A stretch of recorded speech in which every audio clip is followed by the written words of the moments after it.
Good morning. Hey, good afternoon, morning. Yes. Welcome, everybody. Let me get my speakers turned on here. My first time in the room. Get my speakers turned on here. My first time. Well, your back ends. You've got the sound on in the room, I think. That's why you're hearing the echo. Folks, this is our first time doing this, so give us a minute here. Make sure we got everything right. But I'll figure this out. I just can't quite hear you, but I'm going to get this figured out here in a minute. I can hear you. I'm old. It's going to take me a second. I can hear you nice and clear, Jeff, so you sound great. I know you can see and hear me. I can't hear you is the problem. So. All right. All right. Working things out.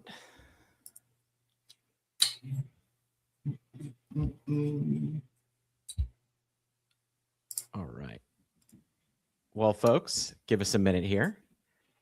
Try that now. Can you hear me now? Yeah, I got you. All right, we're good. Sound good, man. All right, you sound great. I can hear you perfectly. So, okay, good. Yeah. All right. Raging Bull, guys. This is a new thing Mark and I are going to do on Tuesdays. So today just happens to be the first trading day of the week. So I normally would do the bullseye trading session today, which is my top idea of the week. We might talk about that a little bit. And, Mark and I are just going to talk markets. We're going to talk sports and other nonsense and politics and all the stuff you don't want to hear about, but it's all good stuff. You're going to like this. So we're going to do this at Tuesday at this time at 11 a.m. So just mark your calendars for that one. This is our first one. Yes. This is the Mark and Jeff podcast. It's going to be great. That's a good name. That's an original one. It is. Did you get your marketing team on that? The Jeff. Do you like Jeff and Mark or Mark and Jeff? That's a good show. I think Jeff and Mark. The Jeff and Mark podcast sounds pretty good. Mark and Jeff. You can take the headline. That's good. Yeah. So you've got like the MJ appeal there that we can piggyback on Michael Jordan. So Jeff, today is obviously it's Monday. We're recording this on Monday, the 20th, coming off the long weekend, and a lot of people wake up and the market is down 100 points and they're kind of freaking out. I was kind of freaking out today. I was like, what? And I was great positions on and it don't look so good. And then a lot of them bounce back. So I'm like, that's when you know you're in good trades, is when they go red in the market and then they bounce back to green. Like, all right, those are the good ones I want to really keep an eye on.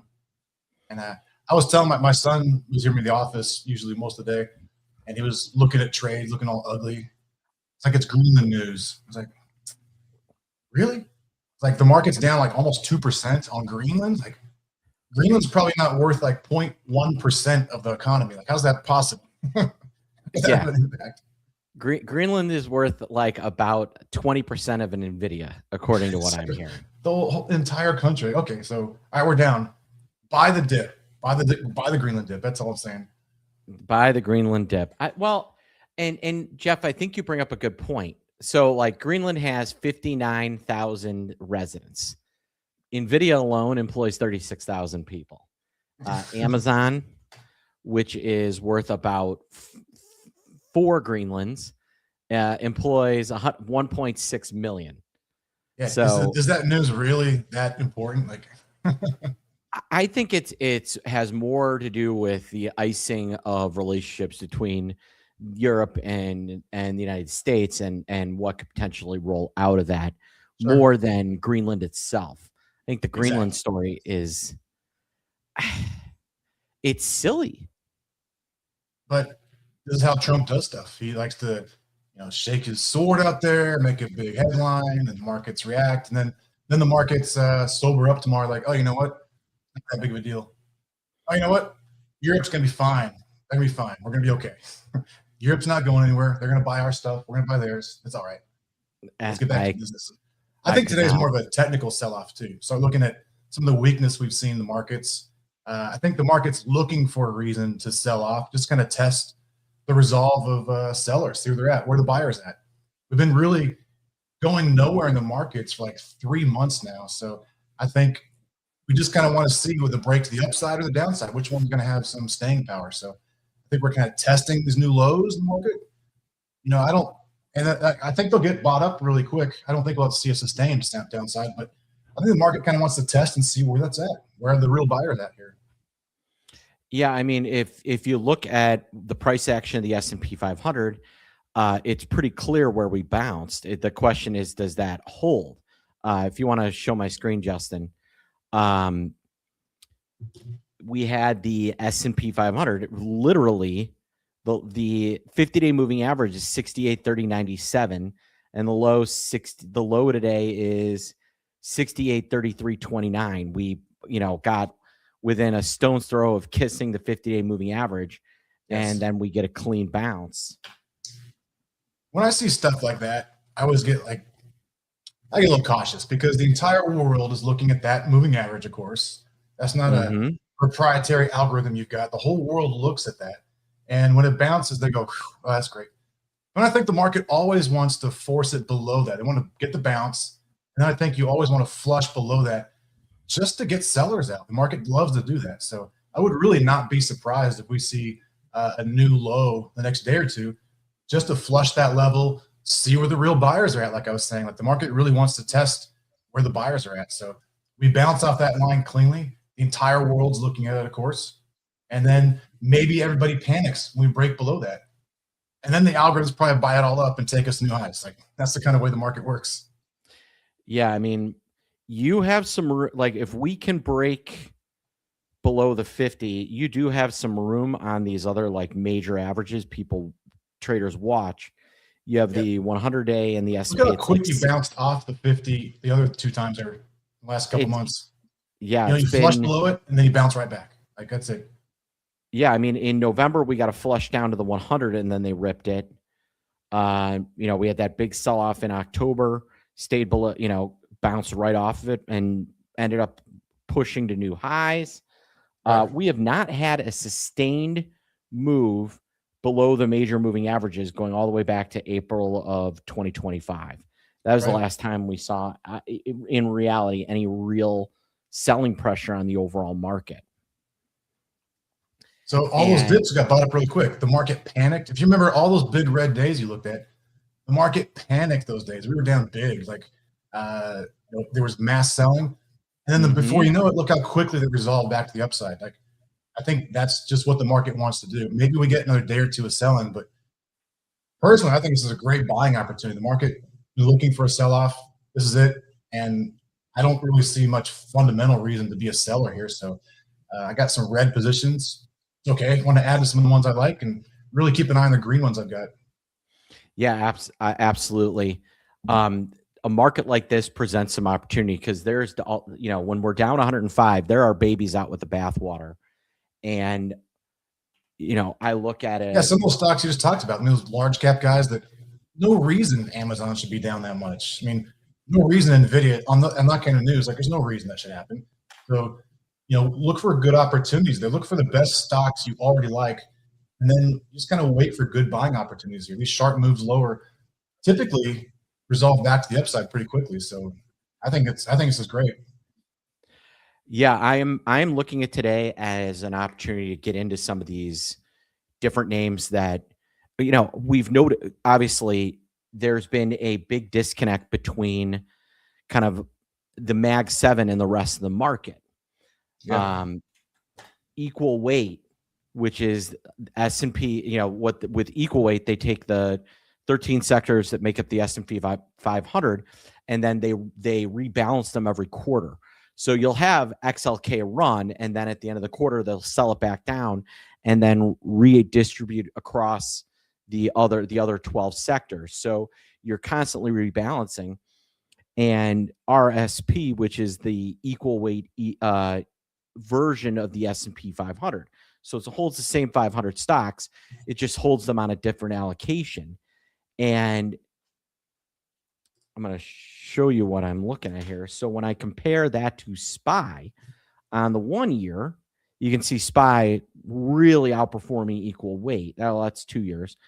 But on the 1 month, well, I guess not anymore, but here we go. On the 6 month, you can see equal weight had started to kind of really take a run at starting to normalize things, because over the life of these two ETFs, equal weight has traditionally outperformed cap weighted.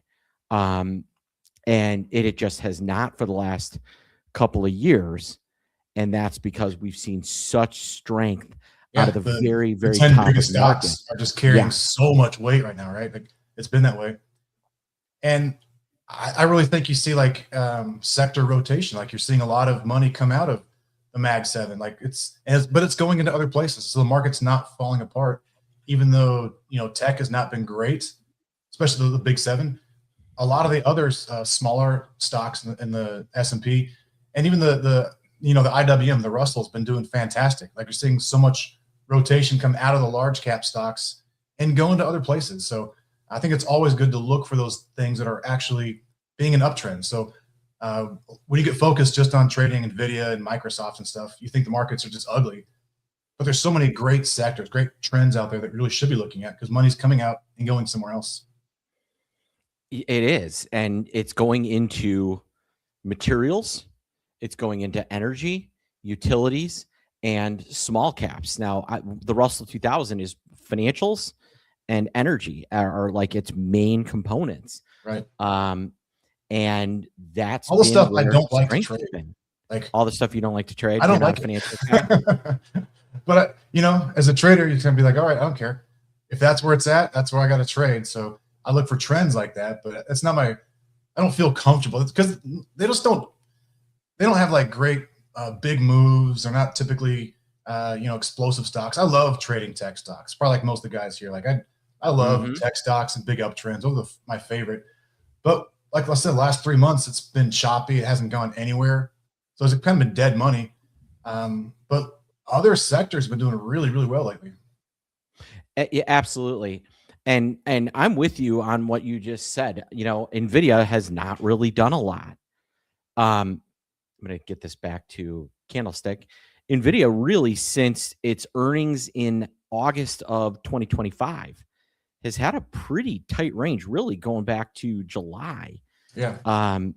July it was $180, and here it is sitting $180. I mean, that chart almost looks just like the NASDAQ. It is like, it's just flat, hasn't gone anywhere. Yeah. And now we got earnings coming up again soon. So we got to buckle up, and, that's probably going to be our next signal of where the market's going to go, up or down from here. Like how are these big stocks going to forecast the next few months, the next year coming up? Yeah. And, I think some of these names look like put sales for the time being, more than going along and looking to buy calls because of the range they've been in. Sans probably two of those names. Circling again back to Amazon, I really like Amazon here. That stake in Anthropic is, I don't know if you read the Anthropic article in the Wall Street Journal this weekend, but Anthropic is like really jumped ahead of ChatGPT and OpenAI and Google. And yeah, I would be so scared if I was a OpenAI investor. Like, that's not great. ChatGPT is not keeping up with all the other big ones out there, and they want to make a big IPO this year, so they got to raise a ton of money, and everybody else is going to leapfrog them.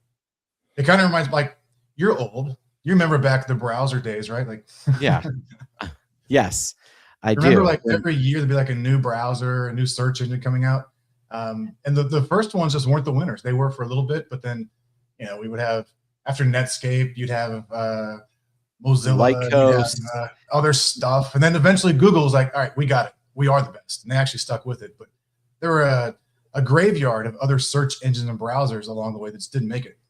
Yeah, there were 6 or 7 of them, right? You have Netscape, Lycos, AOL, yes, Excite. You are old. You Ask Jeeves, Google, obviously. Yahoo was its own search engine. Bing.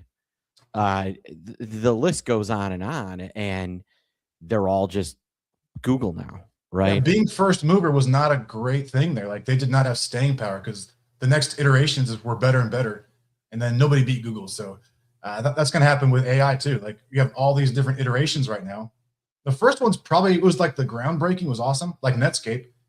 But where's Netscape today? It's gone. Like the It first is. ones do not make it typically. The ones that follow up and are better usually make it.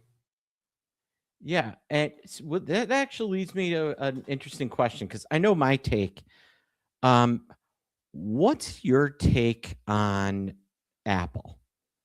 Um, fundamentally, they make phones. They're carrying a 34 PE.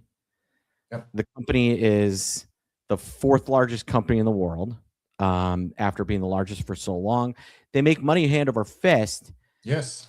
but I don't see a lot of innovation coming out of them. What is your kind of investor take or trader take on the elephant in the room that is Apple?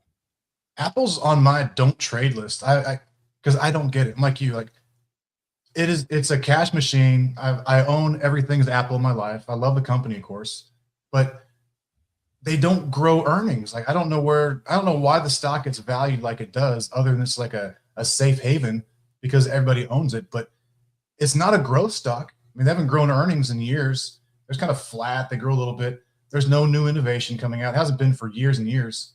It's just a utility stock to me. It's like it prints cash. It owns the world, but it's not growing. So I don't know.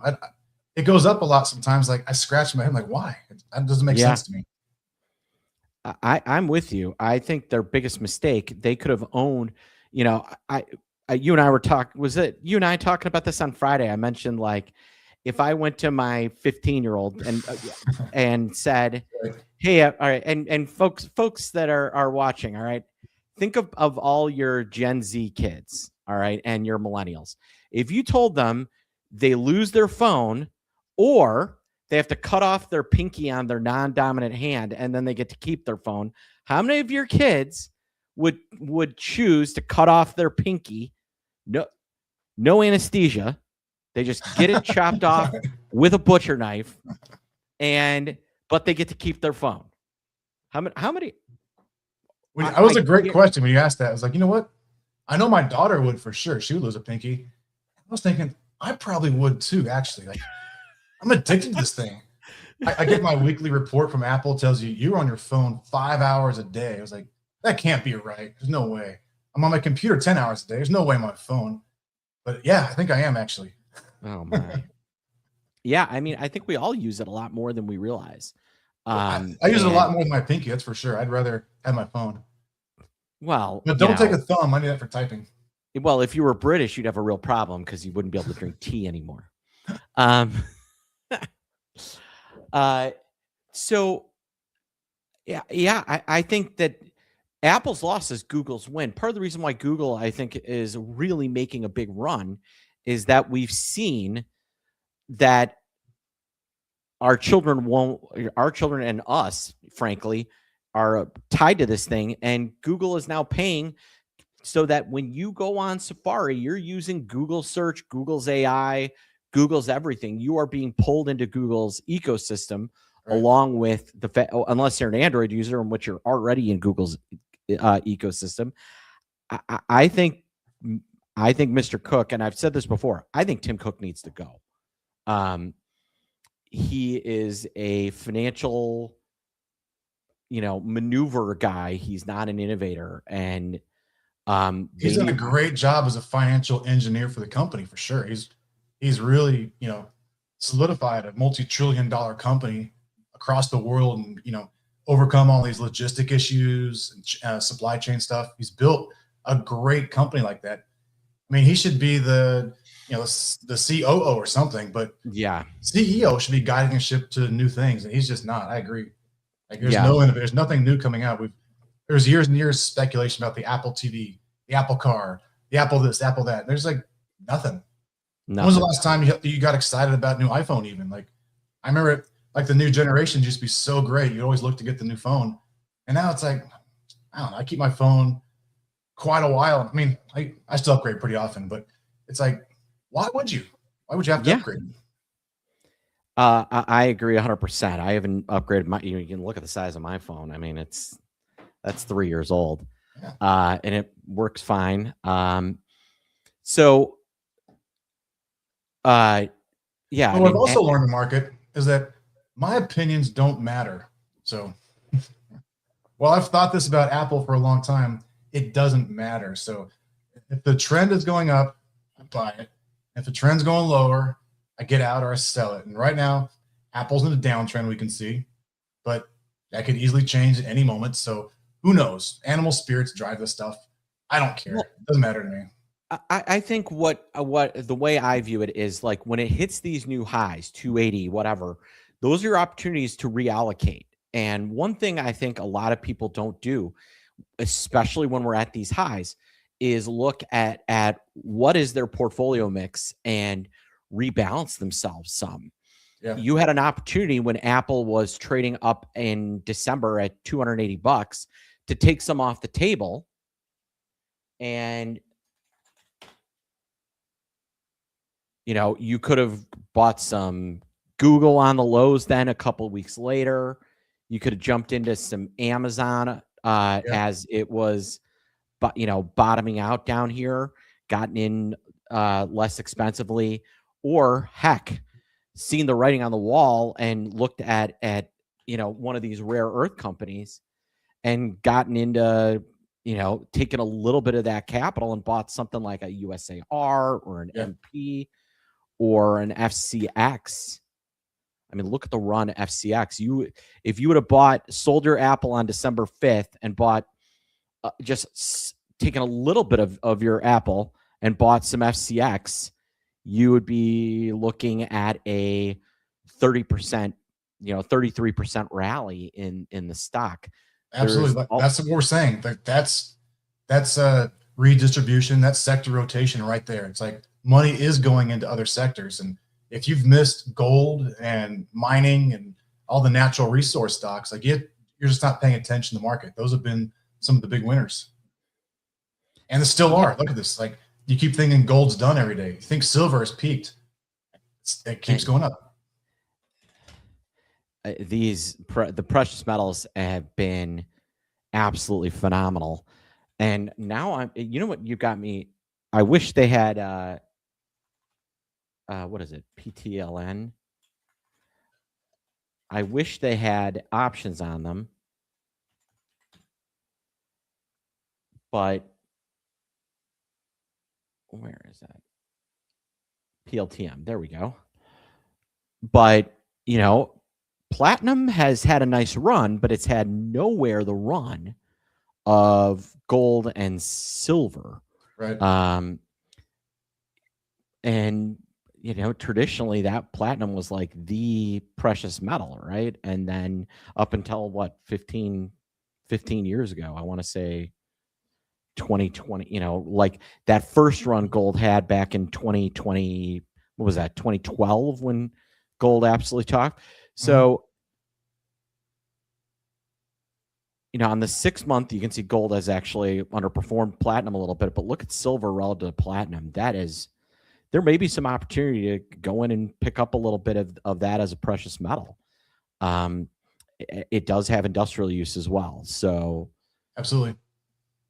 Might be a fun one. When I look at these, I always look at the miners. So I feel like they've got more leverage. They got more upside than the commodity itself. So I look at some of the junior silver guys, the gold companies. I love to trade Nugget, NUGT, get a leveraged ETF on gold.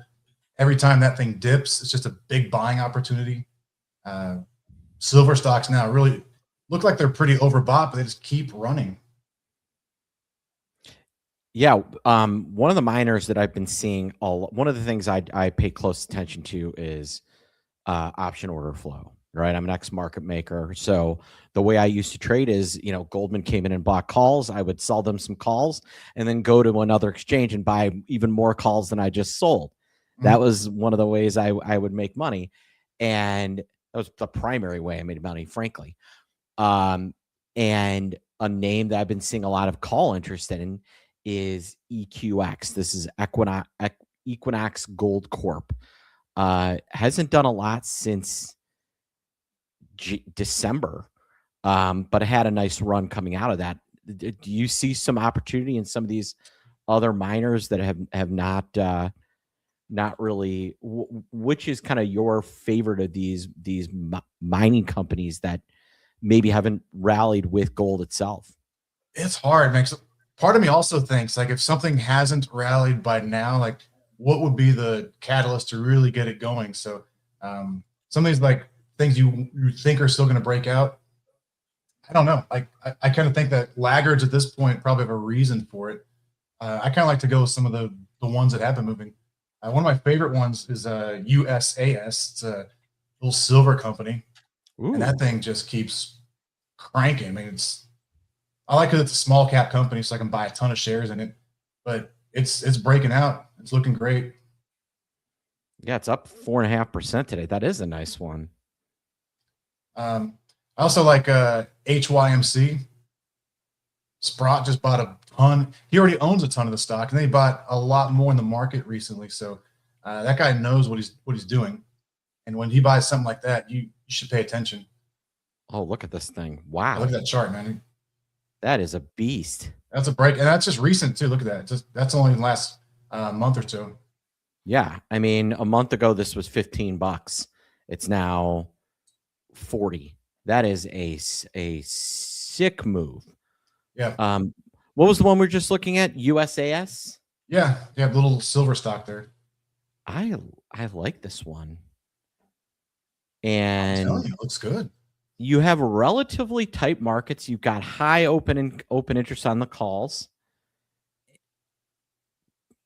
You could put on a nice little inexpensive play on this thing for and potentially capture the upside. Like if you like this stock and you want to own it, and because it's cheap, one could potentially sell the February 6 calls and buy the February 8 calls, take in a small credit. You Mhm. buy it below $6, you own it above 8, and then if it just kind of sits here for a while, then you can roll out to March and you'll end up collecting collecting a little bit of carry premium out of that. Yeah, I like buying covered calls too. So I like buying the stock itself. Mm-hmm. Buy a few thousand shares of the stock and then sell some calls against it. If it goes past where you sell the calls at and you collect your premium, it's like great, you made some good upside. If it doesn't work, then you just lowered your cost basis in your stock and keep going. So stocks that you like, I like kind of like selling covered calls on them. Yeah, absolutely. We see a lot of that. And these tend to have higher option premiums on a relative basis because cheaper stocks just are gonna, you hear traders talk about things like implied volatility, this, vol. When someone, if that sounds scary to you, I would invite you just to think of volatility as the cost of an option, right?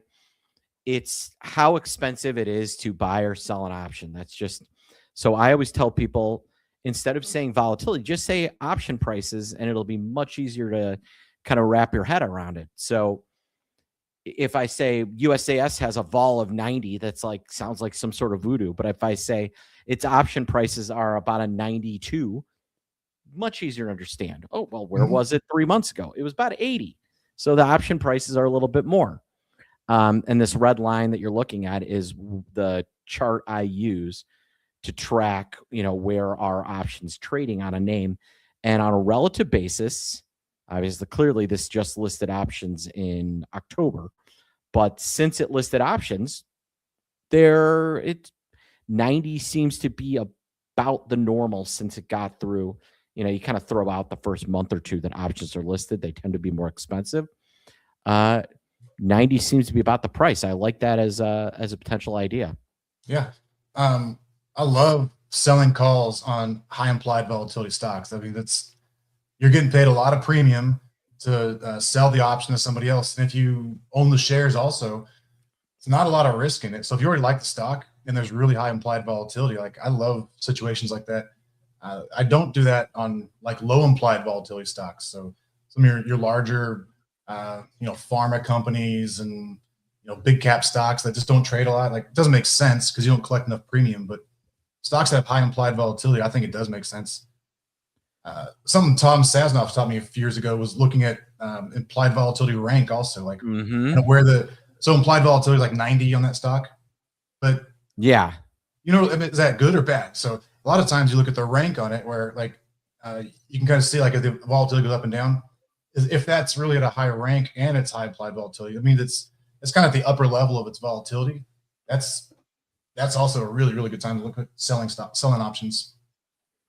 Yeah. And I agree. You definitely want to kind of have an idea of what you're doing. But to your We point, could almost do a whole session just on that. That's a lot of meat there to 100%. talk about implied volatility and rank. And who doesn't want to hear about IV ranker when we're down 80? But to your point, right? February calls in J&J, right? $220 stock. If I sell the February $220 call, I'm getting $4.60. And that's with earnings in front of it, right? Earnings are the 21st, so tomorrow morning. So with an earnings, you're getting approximately 2% out of P&G, or with J&J, excuse me. Yeah, to me, this makes no sense. I mean, I'm a buyer at something like that. If I like J&J, I'm just buying the calls. There's no way I'd be selling those things. Yeah, and if I sell USAS, the $7 call, which is, about 2-3% of the money, you're looking at a 10% yield on that. You're if I can make 10% in a few weeks, that's pretty good. I like that. Yeah, me My too. kind of trade. If the stock goes up 20%, I gave up some upside, no problem. But collecting 10% on that is awesome. And if it doesn't work, I got the call premium anyways, so I just do it again for March. Yeah, one of the things that I think stops people from selling covered calls is they worry about the upside. So my solution to that is that you can actually sell a call spread against a position if you think there's a chance that it could rip. So let me show you what something like that would look like. Let's look at USAS, right? We just got done talking about that hefty premium. I buy, 100 shares for $685, $680. I sell the upside call at 65. Maybe I go and buy a 9 call for 15 cents. And so I'm taking a little bit less premium. I'm still getting 50 cents on a $6.80 stock. But in the off chance that this thing totally rips higher, I get the stock back. And so I lose the stock between 7 and 9. But if this thing, let's say, goes to 15, I am back involved with the stock above 9. And so I'm not, I have a little less guilt and regret around that. That's kind of what the direction I take when someone tells me, well, I need to create some income out of this, but I'm also afraid it's going to totally rip. You can just sell a call spread instead of a straight covered call. I've wrestled with that question a lot as a trader. I'm scared to give up the upside. And as I've gotten older and grayer and more grizzled, I've learned that just sell the premiums. Yeah. More often than not, the stock is not going to rip. You're going to have these occasional ones that you just give up with a lot of upside. But if you're just doing this all the time, lots of stocks, you're collecting a lot of premium. And, more often than not, the market is correct with the options and it's not going to get there. So there's a reason option makers are selling these stocks options there. And if you're just doing this consistently, you can't be upset about making 10% a month. It's okay. No.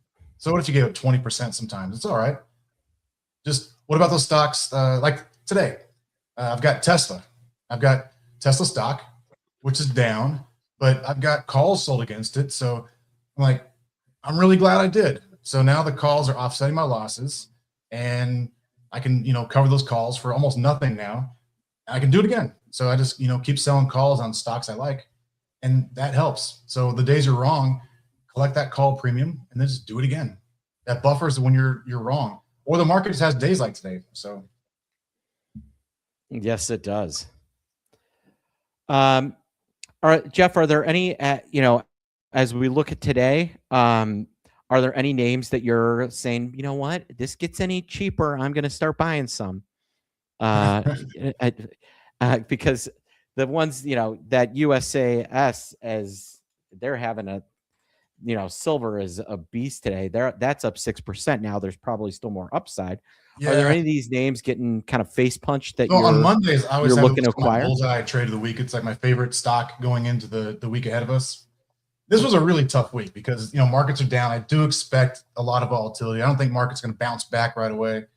Sometimes I'll go with a put, but usually I want to be on the long side of trades. And so this week I went with a stock called AXTI, which kind of fits in our rare earth theme. It's had some big runs. I was trading this thing back in $15 range and went up to 25 recently. Cashed it all out in the run to 20s, missed some of the upside. But this dip back down here, it's like, I don't know if this is the bottom, but we're close. So I already own it. I bought more today, sold a little bit in the rally, but this is one I really like accumulating. I think the upside here is just big. The market keeps talking more and more about this one. And it's not on the radar of a ton of traders yet, but you can see it's been a great trend. It kind of gets ahead of itself sometimes, like you see in that chart there, and then pulls back. But this pullback, if we get this 20 range holds, maybe 17, $18, like moving average says there, I'm just gonna keep buying it. Yeah, you have the 21 down at below 19. I mean, this thing clearly can hold 15 for an extended period of time. That doesn't seem to be an issue. So I almost like selling calls against it. I mean, puts against it too. So sometimes I like to sell puts and then finance that with that helps buy the calls with it. So I'm not really afraid of this one falling apart. So I don't mind taking advantage of high implied volatility here and selling puts either. So yeah, I mean, you've got sellers this morning of the February 15 puts. The biggest trade for the day so far is a trader selling. Let's see what they were collecting on this. Sorry. Looks like they're getting somewhere around 90 cents to sell the 15 put that expires in February in 1 month. I mean, that is 25% plus out of the money, and you're collecting almost $1 on that. It's like I love that trade. It is not it is a pretty nice yield on risk. You're collecting 6% for on a put that you said is 30% out of the money. So I already like the stock. I'd be happy to buy it. I'd love to buy it at 15. So if I can get paid almost $1 to own it at 15, like I love it. I'm buying it here at 20. So I'd buy more at 15. Absolutely. Indium phosphide. Who knew that was a thing? But it turns out these guys have like almost a monopoly on that little rare earth thing. And it's obvious it's allegedly pretty important to semiconductors and stuff. So who knows? AI can't go anywhere without it. No. And, the rare earth continues to be a real opportunity that I think is just beginning. When USAR finally gets approval on their mine in Texas, this thing is going to be a $40 or $50 stock. I love that stock. Man, it's such a great base. Those kind of things I look at, like, I don't mind just owning a stock because you don't know when it's going to break out. But look at that base. Like the market said, this is, that $15, $16 range is a low. So I don't see it, breaking below that. I don't mind just owning a stock like that for a long time. Interestingly, Frank Gregory that works with us was the initial investment banker for USAR. So we've got some domain knowledge on some of this rare earth side. And one of my other partners was the CEO right before they went public. So we like this one. And here's another one that is on our radar: American Resources Corp, AREC. We've seen this one squeeze before, and I've seen it. I haven't traded it. Not really familiar with this one, but looks good. They are in critical material space for rare earth, lithium ion, semiconductor elements, and This is one where you buy, 500 shares when it gets below $3, and you sock them away, and you're 1,000 shares, you sock them away, and then put a price alert when it hits $7, and sell half your stock and let the rest kick back, and this thing could be another MP Materials. So definitely a small cap, only worth about $362 million, but this is one of my favorite kind of tiny little small caps that I think has obviously plenty of downside, but potentially, plenty, it could go out of business. But Sure. there is if they execute, and I like some of the leadership there. I have some not insider knowledge, but I'm aware of who their leadership is, and I think this is one that they has a good team in place and is probably going to be successful. That's great. I love those little small stocks that people aren't talking a lot about. Yes, me too. I also see a lot of opportunity. Like, we're all hearing about the space sector recently, and it's gone through its ups and downs over the last year. Right now is an up, but as things kind of cool off, it's gonna cool off. I think that's definitely one that people should be keeping an eye on. Like, that sector is going to be really, really hot, going into SpaceX IPO sometime. And, I think there's just a lot of market interest there. So looking at stocks in that sector, waiting for pullbacks are where I want to be, waiting for those bottom. Yeah. I mean, Vaz was like, I love ASTS. I was like, Vaz, this is a BS company. And she was like, it's a BS company that's going to the moon. And I was like, okay. Lunar is another one that I think has some upside. I'll tell you what I want to stay away from is Virgin Galactic. I mean, this thing is just I'm going to throw that one out. We're not going to consider that a space stock. That's basically bankrupt. So that's a junk thing. Stay away from that, guys. Yeah, absolutely. But I like Rocket Lab too. We had a great trade on Rocket Lab last week. Oh yeah. That was a bullseye trade last week. Those options went up like 300% last week. It is a mover and a shaker. The names that one of the names that I track pretty closely is NuScale Power. And, people are asking me like, okay, I love the nuclear sector too. Like, we talk about really hot sectors that have cooled off for a bit. Nuclear is coming back, and these are great ideas to look at right here. Yeah, SMR is NuScale Power. They're the small nuclear reactor. Them and like Oklo is another big one that everyone seems to love. I think this one's really close to buying, actually. Like, I'm really close to buying this one myself right now. Yeah, those are so Oklo or a SMR are down today, found a floor, but have not really taken it off yet. That's a sector where I do think I'm with you. I think there's some opportunity there.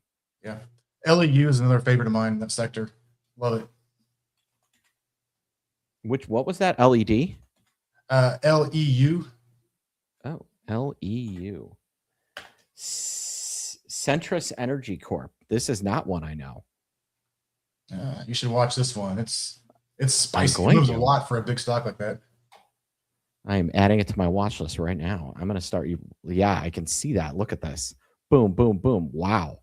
This would be a fun one. I love to own the stock and sell calls on, because the calls are so expensive, and you can collect a lot of premium there. Absolutely. But these charts are all kind of the same. Like, this whole nuclear sector, I think, is really, really good right now. All right.